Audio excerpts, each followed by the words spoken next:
नमस्कार, मी संजय माने, योग प्रचारक आणि योग प्रसारक. आज मी इथं आपल्यासमोर प्राणायाम आणि योगासन यांचा प्रचार आणि प्रसार करण्यासाठी यूट्यूबच्या माध्यमातून आपल्यासमोर आलेलो आहोत. मंडळी हो, आज मी इथं आपल्यासमोर कपालभाती हा प्राणायाम इथं आपल्यासमोर घेऊन आलेलो आहोत. आता कपालभाती प्राणायाम म्हणजे काय, ह्याच्यापूर्वी मी आपला कपालभाती प्राणायाम इथं आपल्यासमोर घेऊन आलेलो होतो. पण हा प्राणायाम कपालभाती जो आहे तो वेगळ्या रंगात आणि वेगळ्या ढंगामध्ये मी आज इथं आपल्यासमोर घेऊन आलेलो आहे.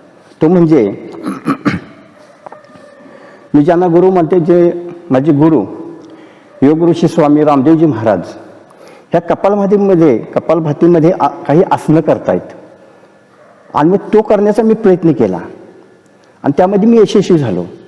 म्हणजे कपालभातीमध्ये काही आसनं करत असताना जे मंडूकासन का शुगरसाठी असेल किंवा शोल्डर दुखणं याच्यासाठी मी जे काही मी आसनं करतो आहे, कंबरदुखीसाठी मरकट आसन करतो आहे, हे जे करत असताना मला कुठल्याही प्रकारचा त्रास झालेला नाही. त्यामुळं कपालभाती ही एका दगडात दोन पक्षी, कपालभाती आणि काही आसनं ही माझी त्यामध्ये होतात. मग मी डेली आता 20 मिनिट जे कपालभाती करतो त्यामध्ये ही आसनं करतो आहे. तर हाच अभ्यास मी आता आपल्यासमोर व्हिडिओ लांबू नये म्हणून 5 ते 6 मिनिटाचा 5-7 मिनिटाचा हा मी आपल्याला करून दाखवणार आहे कपालभाती. हा व्हिडिओ आपण शेवटपर्यंत पहा. चला चालू करतो.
तर मंडळी हो, हा